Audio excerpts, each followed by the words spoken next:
everyone. Welcome to another episode of the IYB. My name is Joel, and today I have a special guest. Before I tried to memorize it, and I was looking at your resume, and it's very extensive, and it's not fluff by any means. So I'm going to read your introduction. So this is Dr. Tresia Eaves, and she has over 30 years of technology consulting, information technology leadership experience. She is an author, an instructor, public speaker, an adjunct professor, and a retired Air Force veteran as an officer, right? Not retired. Okay. Separated, but yeah. All right. Former Air Force officer, yes. And you got your PhD in 2020 from the University of North Texas with a study and emphasis of information science. Before I begin, I know that you have a few things that you want to cover, and you're very passionate about helping veterans out. Right.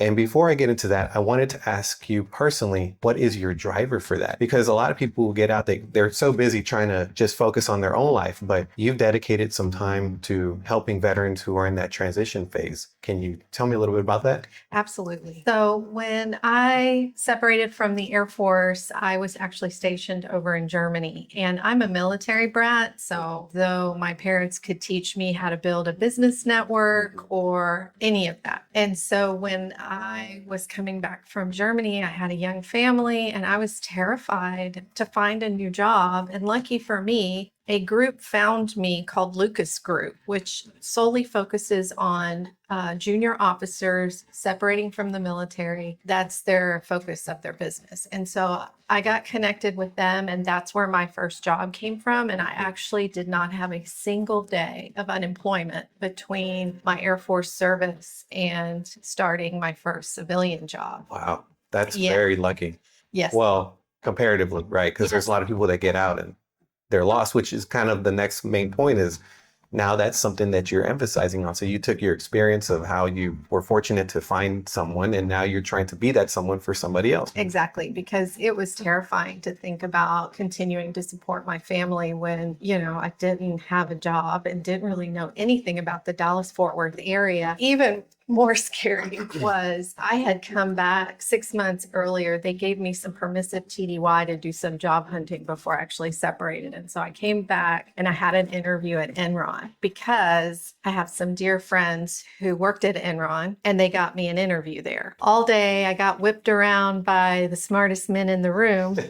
I was jet lagged because I'd flown in from Germany to do this interview, and I was tired, but more than anything, I felt so vulnerable. And I was coming down the escalator at the end of that day, and there was a Enron ticker. It's an E that kind of sat on its corner, and it circled around, and then it had announcements coming across the ticker. And it said, Enron is taking on water, which to us is a naval term for the ship is sinking. But what they meant was they were starting to deal in water pipeline. Oh, okay. Yeah.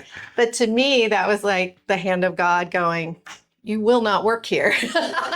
So did you jump ship before that? Yeah, I didn't accept the job. And luckily, I was able to find employment there in Dallas-Fort Worth. But just for that interim period of time where I knew I was going to separate, and you probably remember this, it's not exactly looked favorably, either when you're being medically retired, when you're maybe more favorably when you're retiring after 20 or 30 years. Yeah. But when you're separating, you've definitely not won favor with all of your commanders and so forth. So I experienced some of that as I was getting out. Kind of like you're getting kicked out of the house, Yeah. Well, fine, you're out of here. Yeah, you're on you your don't own. want to be here with us, that's fine. Yeah. Yeah. That was how I felt. Now, my immediate boss, who was the colonel of the Americans on the NATO base where I was stationed, he was fantastic. And they gave me a gold AWACS charm because I flew on AWACS. They just treated me like a queen when I was getting out. If I stayed within my little bubble on the base, I was good. But I have noticed that a lot of times people get caught up in their agendas. I think we all do. But the danger with that is that you lose your humanity in that moment. And that's such critical. So that's nice and impressive that you're maintaining that awareness and holding on to that, because there's a lot of veterans that are transitioning that need that help. They're lost and they might not even know that they're lost. That's probably the worst part right there. That's right. So you go and you just take on any job. You think that's what you're supposed to do, but you're not even aiming towards your maximum potential anymore. Right. One of the things that I was reading is that you had this paper that was focusing on veterans and their potential and what they can provide to the workforce. So there's a labor shortage. For many factors, we're kind of dismissing veterans as an option, as a good option, as a strong, unique option for the jobs that could be available to them. Sure. Can you elaborate a little more on that? Yes. So through the course getting my doctorate, I studied veterans in transition. I had two focus groups. One was City Salutes at Citibank. Another focus group was Empower.org. And Empower.org focuses on transitioning military, transitioning spouses, because, they have to follow us around, and then also young adults from 18 to 24. But it gives them free training, 5 months of free IT training, and does job placement and all kinds of work with them to help them transition successfully. And so all of that is to say that once you get your doctorate, you have to maintain publishing and you have to maintain research. And, even in your dissertation, you say, here's how I'm going to continue to do research. So you have to tell the academic community how you're going to continue to contribute. I will continue to research this for the rest of my life. And it means so much to me because in the course of some of these interviews, I was brought to tears by the fear and uncertainty that these veterans felt. And they didn't have the situation I did. They weren't as lucky as I was to where I found employment right away. Many of them have accepted what I would call underemployment. They're working in a warehouse, and there's nothing to say that if that's what you love, then you should do that. But if you were working on aircraft, if you were maintaining aircraft, you were working a high-skilled job. You were working a very technical job, and you're going to Amazon and you're putting packages on you know what I mean? I see that happen a lot. I do too, because they're desperate. And I've often said, if I had to work at Walmart or Target to pay my bills, I would. So be it, right? I have no pride in terms of what it would take to take care of my family, but I don't want people settling. And when you find your passion, you'll never work a day in your life. I think Maya Angelou said that. I want people to find their passion. And if their passion is IT, that's my passion too, and I can help you. But even so, Empower does focus on IT. Focus groups within these companies, they're more about making veterans feel included in a community, and Citibank is huge. And so City Salutes gives you your battle buddies and your community to kind of fall on when you need them. We all understand each other, right? We speak the same language, even if we're in different branches, and we razz each other. I won't hold you. I won't hold it against you. We still speak each other's language, and that's all good ribbing and fun and part of our community, really, how we make fun of each other. All of that is to say that I don't want veterans settling. I want them to feel confident, to find their passion. And if it takes time and they do take that warehouse job or that Amazon job in the meantime, that's okay, right? But hopefully they're going to school. Hopefully they're figuring out what their passion is. They're not just... That's difficult. It's a very difficult thing to do, to find your passion when you get out, you're lost, and you're also thinking about how can I make money? I think the Amazon jobs are like the quick, that's easy. Of course, they'll start you right now. Right. They'll throw you in line and now you make a paycheck in a couple of weeks. Sure. But to stop and invest and have the coaching and mentorship to say, hey, hold on, hit the brakes. You got a GI Bill. Right. You got some money coming in. You can go apply for disabilities if you have any, at least go try and get yourself set up so you can prepare yourself for long term. But and I'm speaking from my experience now, but when you're in, and that's all that they want you to focus on. And it makes sense, right? You're there to serve and you're there to do a job. And I think maybe you get conditioned to thinking that way. And so, as you said, when you get the boot and you're out, well, you're on your own and you haven't even thought about your future. So that's right. So is that kind of the pattern or trend that you're seeing? Yes. Besides, seeing veterans kind of in a desperate situation and settling for something that's really not their passion. They may not have even found their passion yet. And so there's a process that they need to go through, and they're so desperate to feed their family that they don't take the time to do that. But also part of that needs to start before they're out. Yes. And the transition programs of each of the branches are terrible.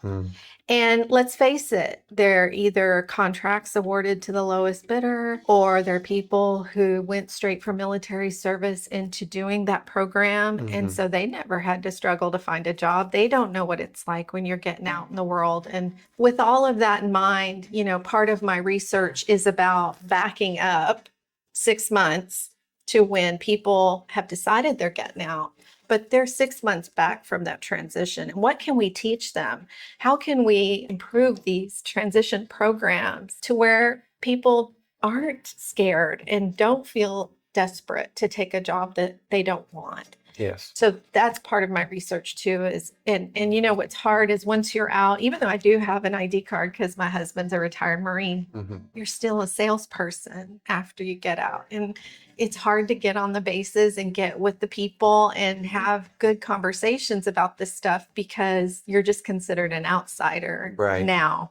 Even though you're a veteran, even though you've been through all the same things. And so that's been a little bit of an obstacle for me. And so part of that was my inspiration to talk with you, was hopefully get my name out, get to know the Veteran Services Officer. Right. I know JJ for Nueces, and JJ. there's a gentleman here for Aransas County that I need to get to know. Yes. But at any rate, And I think you're making all the right moves. I think just putting your word out there quickly, it's going to spread. right. People are going to know you as a person that can help me. Yeah. That goes a long way. Not Yes. somebody. I think that's the trouble when you're first starting off, is who is this person? What is their intent? What are they trying to, how much money they trying to make off me? You know, and it's like, no, I'm trying to help you guys. And Yeah. a lot of times I think we're not used to that. It's the No. culture. It is our culture, and I don't understand why we're that way toward each other. Like, I would maybe understand that for outsiders, someone who's not a veteran, but when it's a fellow veteran who knows your struggle, it just feels like, come on, let me in, trust me, let me in. There's so many salesmen. I think that's part of There it. are, and honestly, there are even some veterans that I have noted that take advantage of us, right? There should be no cost for you to apply for your disabilities. There are people out there,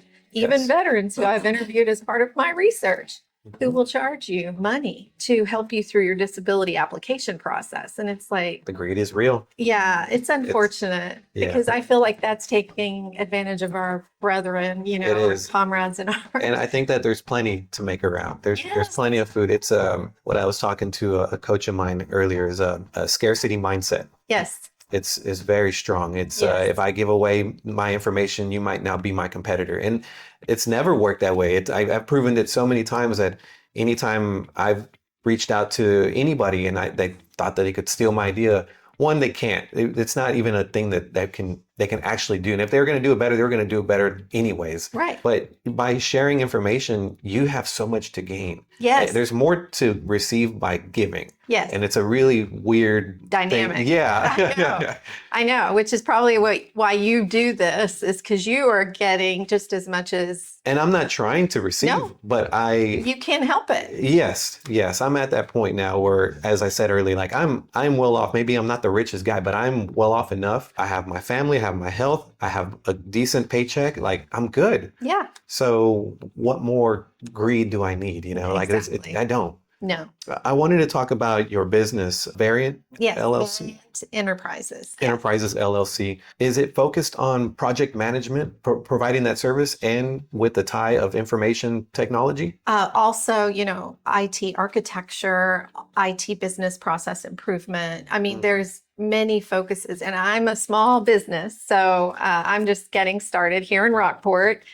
But I do work for the United States Forest Service right now for the Chief Technology Officer, and I have delivered several large-scale IT projects for them. And that's what I want to do. Is I'm going to be a contractor, government contractor that Okay. gets hired to come in, implement technology systems or assess their current technology solution and see if there's something better. I mean, technology is changing so quickly. I was going to say, can you break that down for just the regular person who's Yeah. trying to understand? I mean, one, information is very vague, right? And there's Yeah. so much out there. And then implementing technology. And as you said, technology, what's your perspective and take on that? How do you help businesses or people with dealing with that, whatever it is? Well, the career field or profession of project management it has 5 phases, talks about initiating a project, talks about planning a project, then you execute the project. All the while, you're monitoring and reporting on the health of the project. And then finally, there's closure. But when you add into the mix that it's a software development effort or it's a network replacement effort, there are all kinds of intricacies with technology. So even if you understand the basic foundation of project management delivery, there are intricacies in everything, right? I've done healthcare, done construction, I've done, lots They're of all a little different in their own they're little all ways. a little bit different, and you really have to understand the specific vocabulary to that area. And so, as much as I would love to recruit as many veterans as possible into IT project management, I actually don't get very many, but through that Empower program, they will connect them with me to help let me mentor them and train them. I've been trying to talk them into a project management track for 12 years now since I've been involved in the organization. But either way, all of it is to say that I'm building this company. I want to employ veterans. My dream would be that eventually I have enough government contract work where I can start pulling graduates out of that Empower program, or I can start recruiting my former colleagues at Citibank out of that City Salutes program, right? Because I'm a service disabled, veteran owned, woman owned small business. I'm going to recruit other veterans into the fold. Yeah, that's what I'm passionate about. Is your business also, if somebody's interested, that you'll kind of guide them to getting their PMP, their degrees, or maybe not doing it, but at least guiding them to become an asset for your business? Absolutely. I mean, first of all, Empower.org, a lot of their graduates come out with basic Cisco certifications. They can go for their PMP. The project management professional cert takes 4,500 hours if you have a bachelor's degree, 7,500 hours. Wow, it's a lot of hours. No degree. You have to know coming out of the military how to take your performance reports and turn that into hours. And then you have to have those supervisors who will vouch for you, because they do audit many military people who apply for that certification, just because so many people do it incorrectly or really don't understand what they're doing and they're just kind of filling it out. I would start at that 6-month point, helping them understand what their passion is. Maybe they take surveys and they're not like personality surveys, but they're interest surveys. 6 months out from their separation or retirement, we're talking to them about, what do you really love to do? Well, I really love to fly jets. Maybe commercial airline is the path that you're going to take. Maybe you flew helicopters in the Army and you don't want to fly commercial. You want to do something totally different. Then, we need to figure that out earlier. And then we connect them in the right ways. That makes sense. Instead of this kind of one shot for all.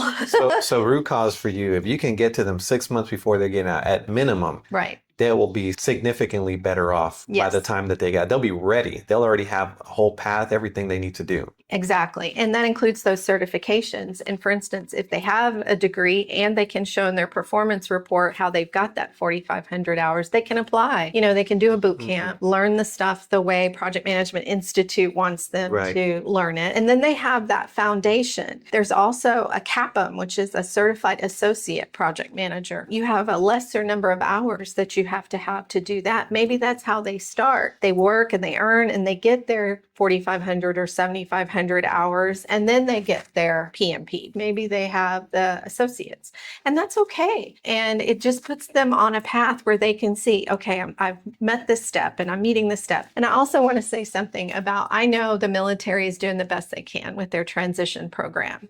I just think they don't know what they don't know. And if you don't trust outsiders to come in and help you, you're not going to know what you don't know. And so I would try to work in partnership with those programs on those bases to try to help veterans. Maybe they see it as a threat, like, oh, you come in. I think most people, they know if they're going to stay in or if they want to get out. Right. And if they want to get out, like, you have to offer them a hell of a deal to stay in. And then you may only be pulling them further from what they're potentially really good at. Right. That's right. All of this is to say that besides my company, this will continue to be a passion of mine. And when I'm going to these bases and talking to the transition professionals or the veterans that are looking at separating, I'm not there to win a government contract. I have other means to do that, right? I'm good. Thank you. Other means to do that. Thank you, but I'm good. Part of my philosophy is that the first part of your life is about learning. The second part of your life is about earning. And the last part of your life is about returning. And I feel so fortunate.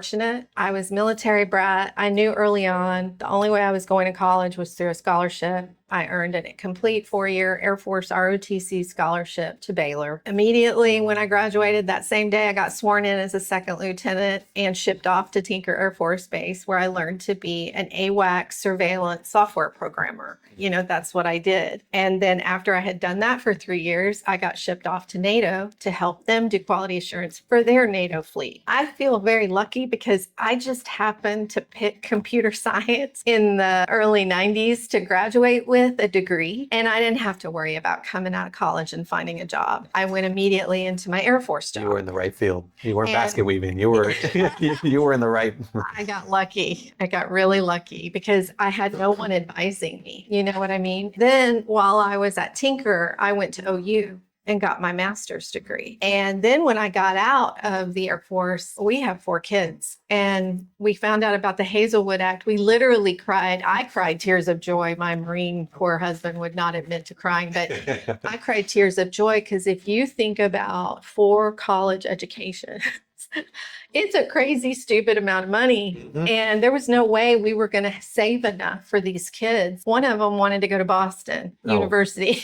Dude, Well, I mean, thank God it wasn't like Harvard or something, but still, it's expensive. Very And so, I think Boston has the highest cost of living. yes. And she went there 1 year and then transferred to Texas A&M. Thank God. And so, anyway, all of that is to say that there's so much we don't know, and we're just kind of fumbling through it. And if there was a way for me to help veterans and their families navigate all of this, it would be so much better, because what ended up happening is not all of our kids use our Hazelwood Act. And so there were all these hours left over. And so here go my kids off to college, grown and flown, so to speak, only coming back when they want money or something. Of And course. so I'm looking at these leftover Hazelwood hours and I'm looking at my life thinking I'm getting to the return phase, right? I've learned, I've earned, and now I'm getting to that return phase of life. And what is a way that I could do that to continue researching how to help veterans and all that? And it was to get my doctorate, to continue to publish about veterans in transition. I hope it goes further into helping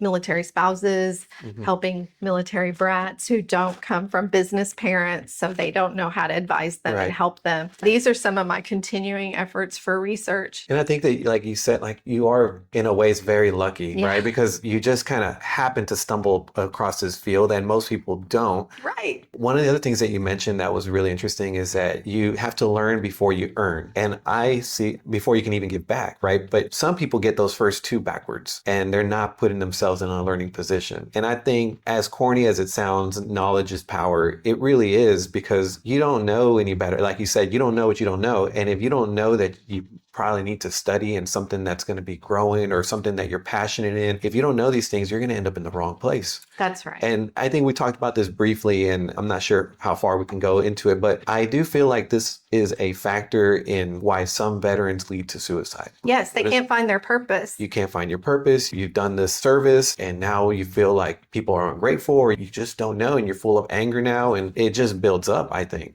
And they're not getting proper treatment. If it's PTSD, they're not getting proper treatment. There's so many fabulous ways to treat PTSD now Yeah. that we didn't even know when I got out. Didn't even know it was a thing. It's just kind of like, whatever, just Right. keep going. And if you're honest on applications and say that you're a disabled veteran, they automatically think you're going to go postal on them. I mean, there's all kinds of discrimination. Stigma's still there. It still happens. Yeah. Nobody wants to talk about it. Yeah. And no company is going to admit to it. But let's face it, there's still that stuff going on. And so you can't find a job, you have these flashbacks that maybe are really, hindering you or breaking down your relationships with your spouse or your kids. I mean, there's all kinds of research out there that talks about what happens to these folks before they commit suicide. I think even while people are in active duty, they are not in a place that they're passionate about. And in that moment, it's like, well, that's fine because I signed up for this and I re-enlisted or whatever it is. And so you kind of committed to this thing. Yeah. But when you get out, it's like the numbers just shoot up because now you have a choice and you don't know what to do. Yeah. And you don't have that community. Like on a base, like You lost wherever your I was. community. Right. Wherever you were, there was the junior officer club, there was the commander club, there were these communities. You always had your people. Yes. Yes. Hmm. And it's funny to say this, but when I got out and I was living in Dallas, I felt like it was so materialistic and so focused on the wrong things. And then I found my people. And it just so happened my people were within the Project Management Institute. Yeah. But I joined the Dallas and the Fort Worth chapters, and those became my people. And it was so reassuring, and they really appreciated my service. And there was this kind of focus that's happened over the last 20 years to really target veterans and see if project management is their passion and help them get along that path so that they can work as a project manager in healthcare or in IT or construction, Mhm. whatever their interest is. I will admit, if you are in your passion, if you are in your lane, if you have discovered something that that you're really interested in, I don't think suicide becomes a No. thought in your head anymore. You are, why would it? You're happy. You're happy, you're good, things are lining up for you. Yeah, you get up every day, you know your purpose in life. I really think that's huge, Yeah. especially with veterans, because you may have gone in the military out of purpose. Maybe that's a family tradition in your family is that you serve in the military. I think it's a fantastic way for young people to really learn. And it's interesting because they're quick to get you in, Yeah. but the out part is missing, Yeah. right? I'll do everything I can to get you in, Yeah. but on your way But out, then don't let, don't talk to me. here's a Coke and a smile. Like, not even a Coke. Yeah. But yeah, that's exactly right. And so we need to focus as much on basic training and officer training as we do on transition.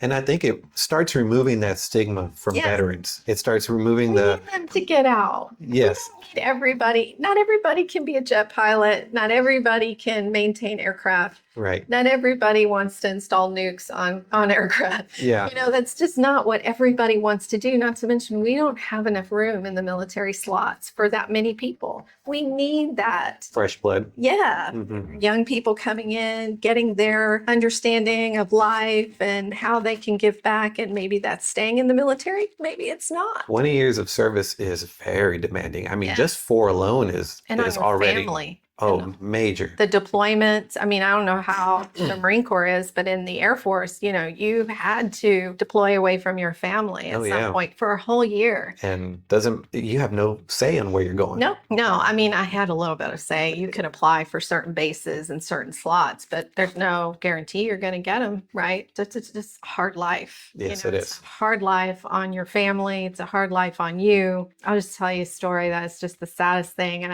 I don't mean to like play on heartstrings because sometimes I just don't think It's real talk. civilians really understand our sacrifice. And it's so minor compared to some people's stories. But right after I had my daughter, I had to go to what's called BCOT, Basic Computer Officer Training. And I had put it off because I was pregnant, but I had to go. And I was breastfeeding. I had to dry up my milk. I had to go 12 hours away by car from my baby girl. And my poor husband had to do the 2 a.m. feedings. Yeah. And it was just awful. Eventually, you know, this was a 5-month long program. And what I would do is every 2 weeks, there was another captain in our group who wanted to drive home to Colorado Springs. So what he and I would do is we'd leave at noon on Friday, every other Friday, and we would drive 12 hours to Oklahoma City. And I would stay with my family for about 24 hours. And he would go on to Colorado Springs. And then same thing coming back on Sunday, we would leave my house about noon to get back to Keesler Air Force Base by midnight, or else we were AWOL, right? This is what we did for 5 months, just to be with our family Mhm. every other weekend for 24 hours. Yeah, no stability. You think that y'all are together and y'all will be fine and you're good, but it's actually so many sacrifices that not just for the work, but your personal lifestyle Yes. that you have to completely change around. You may get deployed and miss your kid's graduation. You may have to put off school or any plans that you had. And that's the service. That's the sacrifice that is. people don't. They don't get it. Yeah. And all of this is to say that in the 4th month of my time at BCOT, I got a video from my husband of my baby girl crawling for the first time. And I was just sobbing. And, my whole class was there and they were like, oh God, Tresia, we're so sorry. I mean, he was thinking this was a prideful moment. He was so proud that, with him taking care of her, he was able to get her crawling or whatever. It tore you up. But it tore me up. Yeah, it tore me up. And I think her first word was daddy. It wasn't mama. Yeah. Right? Yeah. And so, anyway, I just think there's so many forms of sacrifice that we do that the public and civilians really don't understand. It's not because they don't care or they wouldn't care, but we don't go around talking about this stuff, Mm-hmm. And that also leads to suicide, though, right? Right. I could have Frowned upon. That don't even bring up your issues. No. I was interested to talk to a fellow friend of mine that he's going through a situation right now, and he was kind of telling me he's kind of afraid to say anything about it. And so even though they're not going to say that you can't speak up, they make it almost very like you're going to get in trouble type of feeling. It's a stigma. It's a stigma. And so he's stuck. He's feeling like, and I'm like, you better take advantage. You better go up and report it, or else you're going to put yourself in a situation where it's going to be worse. Yes. You got to take care of yourself in order to take care of your family. Yes. Last question I have. I was reading through your publishings, and one of the ones that stood out. What is the platinum rule? Oh, well, I actually have it patented or copyrighted. I've heard of golden rules. So yes, of course you have. It is about treating others the way they want to be treated, not the way you want to be treated. Okay. So the golden rule isn't wrong, right? We learned it in kindergarten, treat others as you want to be treated. But what if you are different than me and you want different things? Mm-hmm. I need to figure out, especially in my business, I need to figure out how to treat you the way you want to be treated. I need to figure out that my client needs this kind of reporting on status. They want it weekly. They want it daily. They want it monthly. I need to figure out what they want. And part of that in project management is called stakeholder management. So if I'm working with you, I'm not going to give you what I want. I'm going to give you what you want. Mm-hmm. That's the whole point of business. I just feel like that gets overlooked a lot. It does. And I've been hearing that lately that, well, like to understand your employees, you got to figure out what they want. And surprisingly, it's not always money. Sometimes it's time off. Sometimes it's flexibility with their schedule. Right. But you can't make that assumption. Right. We work in a multi-generational workforce right now. Right. It's something like 5 different generations working together, right? So from the boomers, I'm Gen X, mm-hmm. and then you get into millennials and on and on. They aren't driven by money. You know, they're driven by schedule flexibility. They're driven by job sharing. They're driven by a lot of different things that maybe Gen Xers don't understand. It's like a new language again. Yeah, we don't understand. I mean, we were latchkey kids. I don't know if you're Gen X. We were latchkey kids, man. We were super independent. We brought ourselves home from school, made ourselves a snack. Oh yeah, on. I don't even remember how you got home. You just knew you had to come back. Oh, it's dark. Yeah.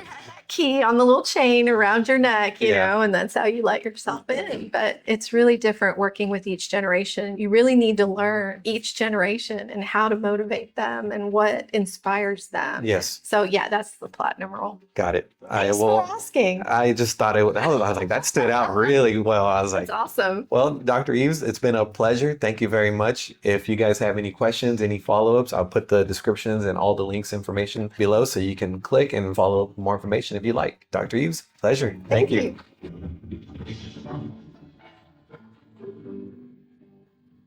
You.